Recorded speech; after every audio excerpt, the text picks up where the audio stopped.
Assalamualaikum warahmatullahi wabarakatuh. Bismillah, alhamdulillah, wassalatu wassalamu ala rasulillah wa ala alihi wa sahbihi wa mawala. Puji syukur kehadirat Allah subhanahu wa ta'ala yang telah melimpahkan rahmat dan kenikmatan kepada kita semua, wabil khusus nikmat iman, Islam, dan kesehatan, sehingga kita masih bisa menunaikan ibadah puasa hari ini. Hadirin yang dirahmati Allah, anak-anakku yang saya cintai, setiap hari kita selalu menggunakan lisan sebagai bahasa komunikasi. Kita tidak bisa hidup sendiri, kita hidup bersosial, bertetangga, berteman, dan kita selalu menggunakan lisan atau kata-kata untuk berkomunikasi dengan sesama. Lisan yang kita miliki seperti mata pisau. Di satu sisi, lisan bisa membawa kita ke surga karena perkataan yang baik, karena doa-doa yang baik, karena zikir, karena kejujuran yang kita lakukan. Namun di sisi lain, lisan akan membawa kita ke neraka. Karena apa? Karena perkataan yang jelek, karena gibah temannya, gibah tetangga, karena fitnah, menfitnah teman, membuli teman. Ini semua akan membawa kita kepada neraka. Oleh karena itu, marilah kita berhati-hati dalam menggunakan lisan yang kita miliki sebagai anugerah. Rasulullah Shallallahu Alaihi Wasallam bersabda, barang siapa beriman kepada Allah dan hari akhir, maka hendaklah ia berkata baik atau diam. HR Bukhari dan Muslim.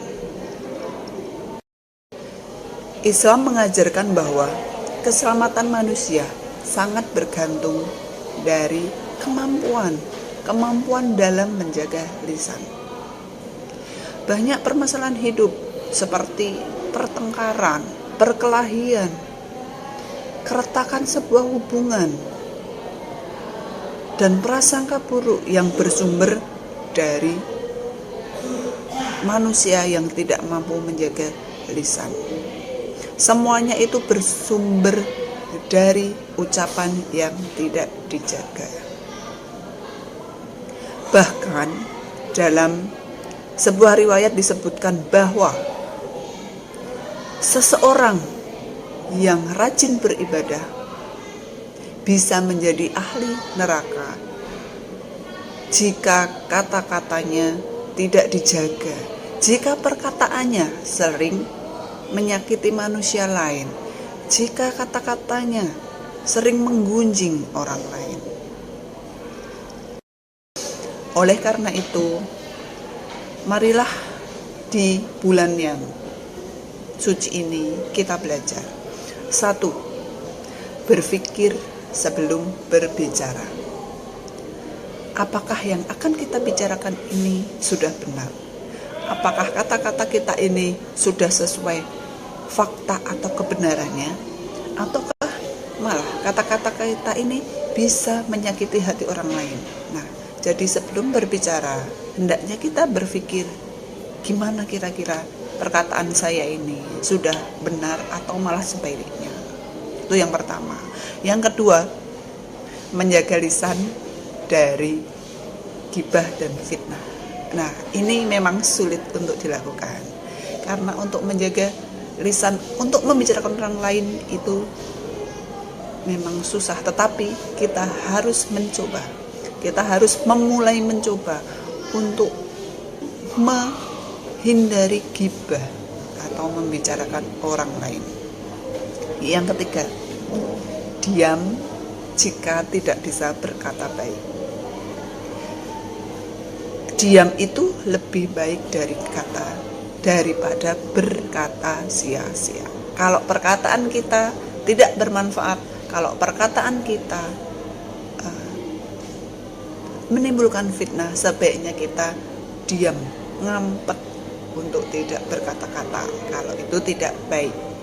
Yang keempat, menggunakan lisan kita untuk berzikir dan beribadah. Yang kelima, di bulan yang suci ini maupun dalam kehidupan sehari-hari, marilah kita mulai merestart lagi, marilah kita memulai niat yang baru untuk memperbaiki diri sendiri dengan menjaga lisan kita agar tidak menyakiti orang lain. Semoga Allah senantiasa membimbing lidah kita untuk selalu berkata-kata baik, untuk selalu berkata-kata yang bermanfaat dan tidak menyakiti hati orang lain. Sekian dari saya. Banyak salah, mohon dimaafkan. Selamat siang. Assalamualaikum warahmatullahi wabarakatuh.